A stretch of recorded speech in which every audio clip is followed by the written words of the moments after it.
personal view.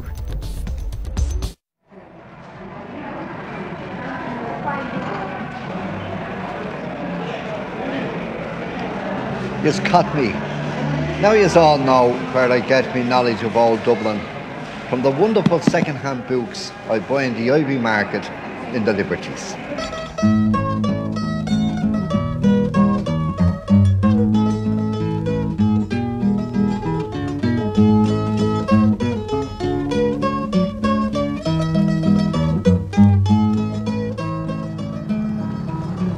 I love this old spot in Dublin, where I can get a fine view of the Liberties. Not only can I see one Liberty, I can see 7 Liberties. The Liberty of St. John outside Newgate, where I'm standing. And further up the street, the Liberty of Thomáis's Court in Dunor. And here in front of me, St. Audience, the Tailors' Hall, in the Lord Mayor's Liberty, and a piece of the Lord Mayor's Wall. And behind that, the spire of Christ Church, who also had a Liberty. And across on the left, the green dome of the Four Courts, the site the Dominicans came to in 1224, 3 years after the death of St. Dominic, to the Liberty of St. Mary's Abbey. And of course, the 6th and 7th Liberty is down here on my right, the spire of Patrick's Cathedral, which brings to my mind the Liberty of the Archbishop of St. Sepulchre's and the Liberty of the Dean and Chapter of St. Patrick's Cathedral.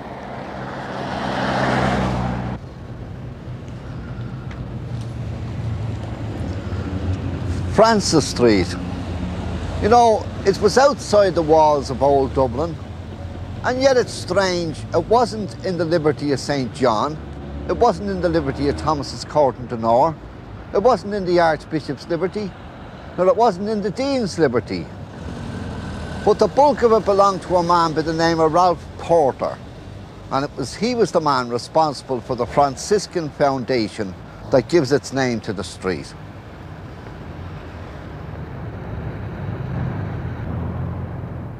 This brings back memories of Johnny Ray, the halfpenny wafer out of the bucket and the drop of raspberry out of the big bottle.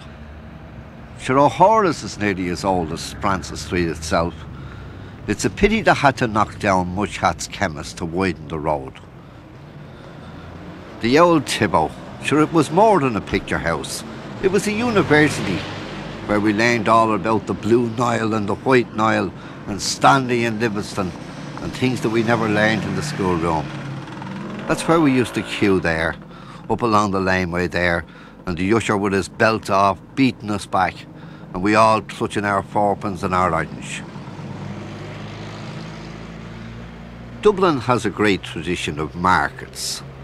The people always sold in the street.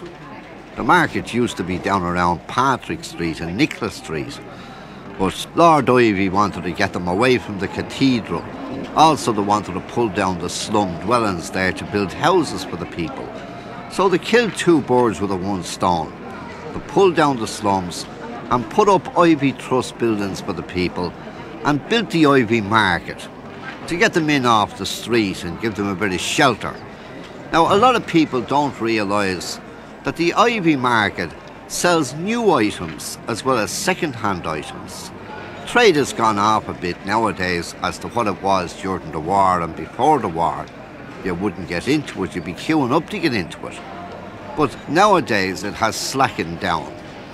Of course, there's a lot of street traders around the Thomas Street area and the Mead Street area and then the other markets in the vicinity. But the Ivy is still worth a visit. You can get anything from a pair of cowboy boots, a straight pair of cord jeans, or you can get grandad shirts by the thousand. The Ivy is worth a visit any day of the week. The stone heads represents the nations we trade with.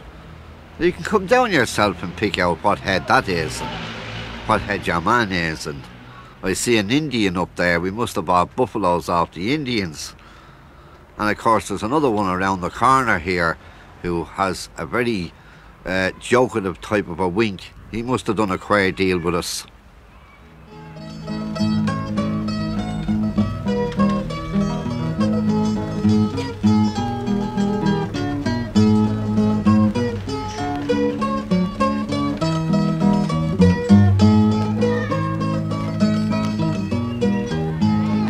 What's the name of this street?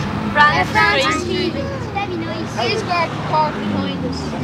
No, man, down How do beside you do it with a box, a cardboard box? No, you get a string. A string. String Snare, and pull it. and they, when and they the walk leg gets in, caught you in it. pull. Yeah. Do you ever hear about putting a bit of salt on their tails? Yes, I don't know. Yeah, we used to do that years ago. Did you name him? Did you call him anything? Joey. Joey. And are you going to let Joey go? Yes. All right, let Joey go. He's a guy. Get Joey getting away. He's on to the school. He's gone.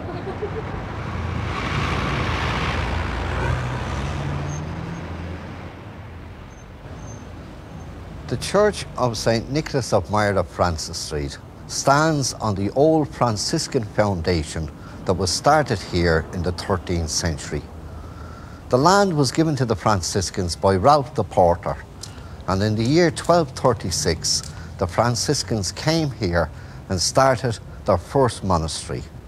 Sure, at one time, it was the parish church, not only for the people around here, it was the parish church for the people living on the Isle of Man, because the Isle of Man was in the Archdiocese of St. Nicholas of Myra when it was a pro-cathedral in Dublin. In 1534, Silken Thomáis mustered his troops here before marching on Dublin Castle. But the gates of Dublin were closed and he didn't get in. And poor old Silken Thomáis and his 5 uncles were hanged, drawn and quartered at Tyburn.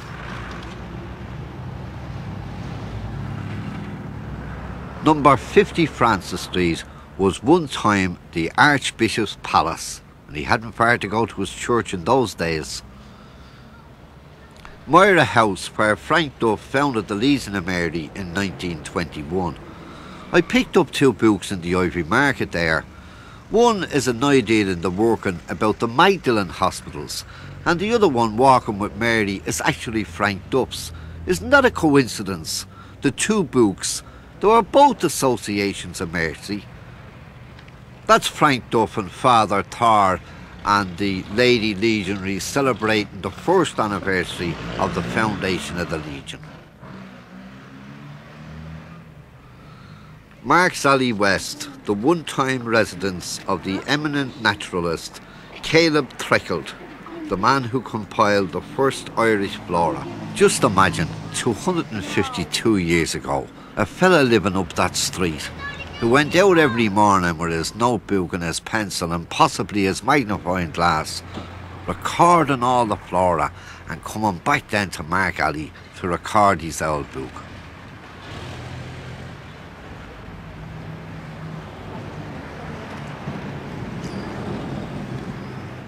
There's a fair few antique shops in Francis Street where you can get some nice antiques. Of course, antiques nowadays, when I was a kid, they'd be thrown out in the ash bin, stuff that's called antiques today. The clocks there remind me of the four-faced lawyer down in Cork and his brother up at Griffith Barracks on the South Circular Road. The 4 clocks each telling a different time. I'm a buxom fine widow, I live in a spot in a Dublin, they call it the Kiln.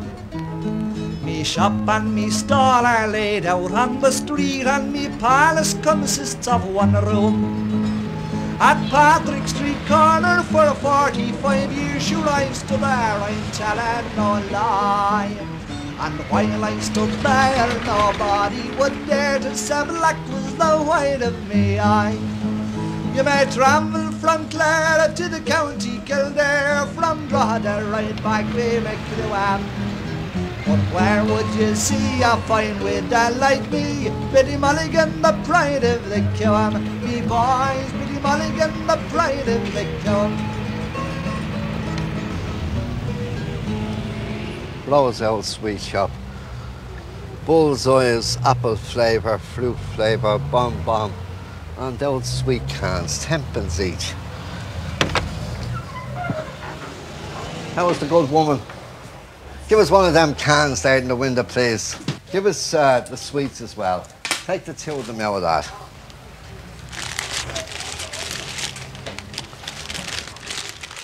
They're grand bullseyes, and that'll make a good blacker can, that. Remember the way people used to make milk jugs out of these cans years ago? You have a bullseye or a cola cube. Do you like cola cubes? Take another one. Oh, you have a handful there. Good girl.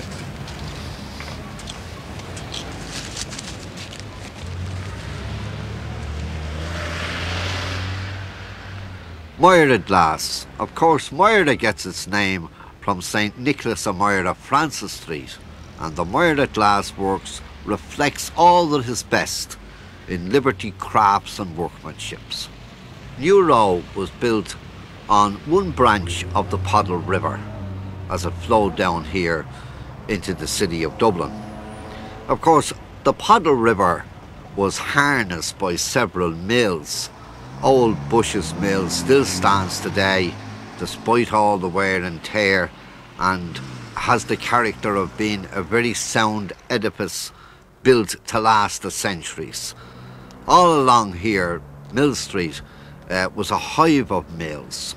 There was whisky, there was calico, there was cotton, there was rope. It's hard to realise that the Poddle River flowed down here. There's not a trace of it today, except at one place up there at Warden Mount, but it's very hard to get it, so that the Poddle can't be seen. But all under these buildings and under these roadways, the old Poddle rolls on like Old Man River, going down there into the Liffey and out into the sea. Do you know, Mill Street isn't the same since the smell of O'Keefe the Knackers is gone.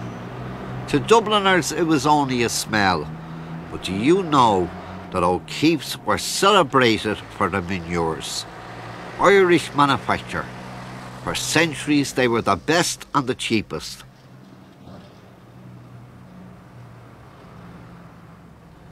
Brabazon Place. Of course, King Henry VIII gave William Brabazon the liberty of Thomas's court in the north, and the Brabazons became the Barons of Ardee and the Earls of Meath. That's how you get the Earl of Meath liberty. This was the dower house of the Brabazon family in the Liberties. Ward's Hill, where Mr. Bullion had his flower gardens and grew the first pineapples in Ireland. There must have been a fair bit of sunshine in Dublin in those days. I'm walking in the footsteps of Zosimus. Michael Moran, the blind ballad singer, who was born in Fadalally in 1794 and died in 1846 in number 14.5 Patrick Street. Well, Zosimus used to say, "When I go to me home in Fadalally, I like to go be Fumbley Lane, because the cobblestones on Fumbley Lane are nicer." Now this is Fumbley Lane. Fadalally was off Ducker Lane, but actually the right name of the lane originally was Tucker Lane, called after George Tucker, who was a sheriff of Dublin in 1731. But this is Fumbley Lane, and I'd say that they're the same cobblestones that old Zosimus walked along, tapping his stick, going home after reciting his ballads and his poems up around Smithfield and the Haymarket and up around Patrick Street and Christ Church. Zosimus had a great crowd of friends. In the early days when he was a young man, he had all the old ballad singers of Dublin to help him to recite, because you must remember, he was blind, he couldn't read. And how he got his name, Zosimus, was Bishop Kyle, who was the Bishop of Raphoe, Dr. Kyle. He wrote a book, St. Mary of Egypt. And in the book it told the story that Zosimus found St. Mary in the wilderness in the 5th century. Zosimus was the holy man. And our Zosimus would stand around and he'd say, gather around me. Am I standing in a puddle? Is it wet? Are my feet wet? No, go on, Zosimus, you're in a lovely dry spot. Go on with your old yarn. Go on with Moses. Give us St. Mary of Egypt, Zosimus. And Zosimus then would stand and he'd raise his hat and put his hand up to his forehead as if he was in prayer. As he said himself afterwards, he used to be waiting for the gods to inspire him. And then after a few inaudible words, he'd start off. But there was something like 220 lines in the poem St. Mary of Egypt. And how Zosimus learned it and memorised it was wonderful. Now all his old friends came down this lane, around to his home in Fadlally. Stony Pockets, the dear man, only the fool, who they say was as wise as an owl. And you had Fat Mary, who was the prima donna of the Dublin streets. And then you had Peg the man. And they'd all go up to Bobby Tompkins up in Cannon Street and get his dray and go off out to Cullinswood. And Zosimus would recite, they'd all sing and dance and whistle. And this was the characters of this area of the Liberties of Dublin. Poor old Dicey Riley, she has taken to the sup. Ah, poor old Dicey Riley, she will never give it up. For it's off each morning till the pop. We're coming down to the Cross Puddle, or as the Dubliners used to say, the four corners of hell. It's a story about Dan Donnelly's wife was out one Holy Thursday doing the 7 chapels, and they say Dan was doing the 5 pubs, the four corners of hell and the Capstan's Bar. I'm not out in the wilds of the jungle. I'm standing in the centre of Cromwell's cabbage garden in the heart of the Liberties. When Cromwell came here in 1649, he stabled his horses on the high altar of St. Patrick's Cathedral, and his troops came over here and planted cabbage plants. Apparently it was their favourite vegetable. Now, when the Huguenots were run out of France, they came to the Liberty area with their weaving skills and their other trades. And they got a chapel, St. Mary's, in Patrick's Cathedral.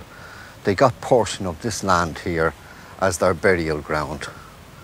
And this is where lie all the Huguenots who died down through the 1665, 1670, 1766 and on down through the years.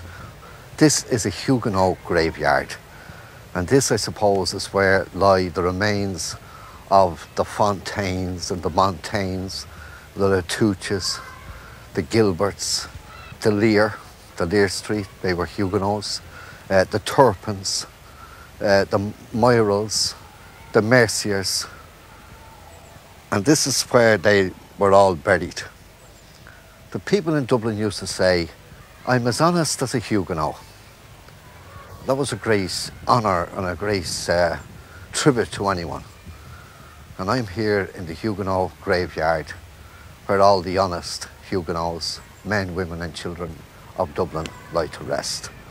May Lord have mercy on the Huguenots.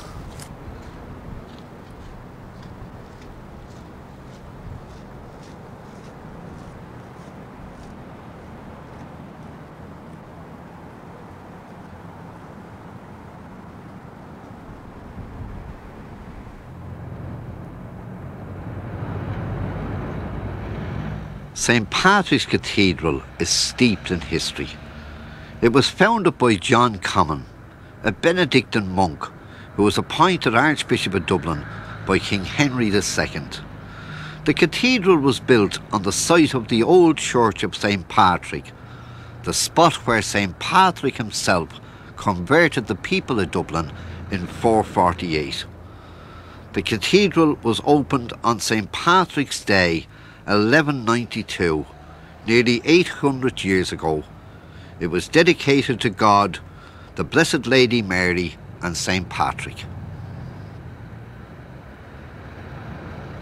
Kevin Street Police Station stands today where John Comyn built his palace. It was first called the Palace of Colonia and later changed to the Palace of St. Sepulchres, thus given the liberty of the Archbishop of St. Sepulchres. The deanery is on the site of the old deanery with memories of all the great deans, in particular our own Dean Swift. Marsh's Library, founded by Archbishop Marsh, is the oldest public library in Ireland, dating back to the 1700s. The Ivy Trust was founded in 1890. The idea was to build dwellings for the artisan and working class, and the Ivy Trust did a fair job. In 1943 they stated that they had 808 dwellings, 28 shops, a hostel, the Ivy Hostel, with 508 beds.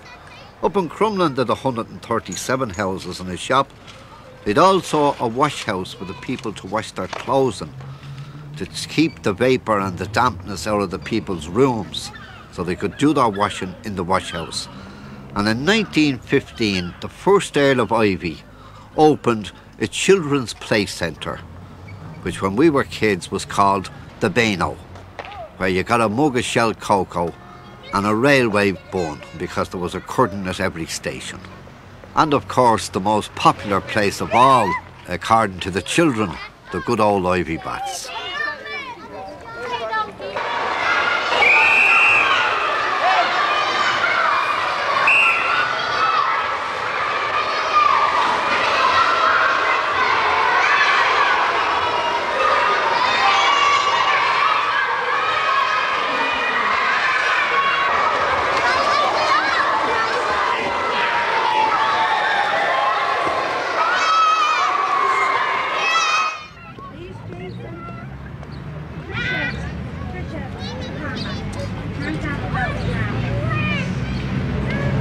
This is my favourite park.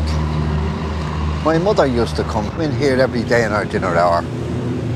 She told me one time that in Patrick's Park she'd only to close her eyes and she could see Thomas MacDonagh and Éamonn Kent walking down the Ross Road to surrender after the Easter week rise in 1916. This is where she spent her dinner hour, having our visions and saying our prayers and doing our bit of knitting or our bit of reading.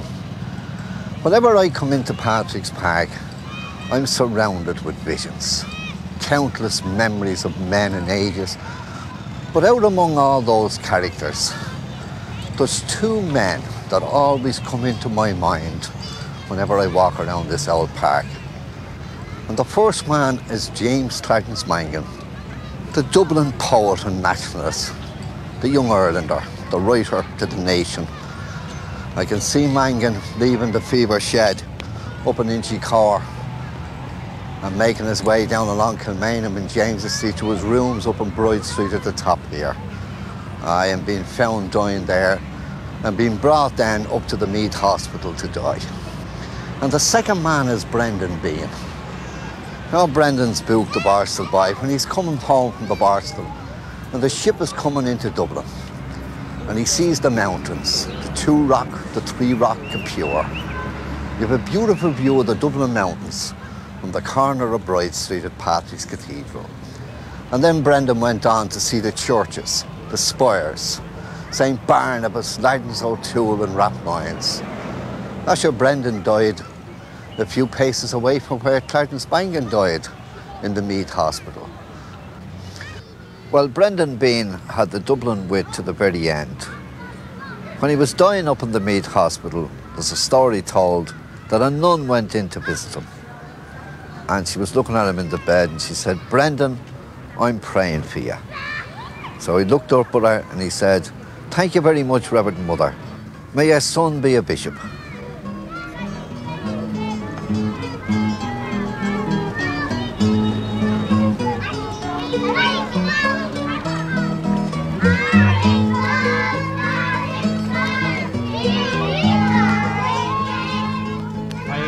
Son Micheál, he plays on the flute, he belongs to the Longford Street Band. 'Twould do your heart good for to see him march out when the band goes to Dollymount Strand. In the park on the Sunday I quite couldn't dash, all the neighbours look on in surprise at the grand paisley shawl and me bonnet so tall, 'twould dazzle the sight of your eyes. You may travel from Clare to the county Kildare, from Drogheda right back by McCruam. But where would you see a fine widow like me? Biddy Mulligan, the pride of the Coam. Me boys, Biddy Mulligan, the pride of the Coam.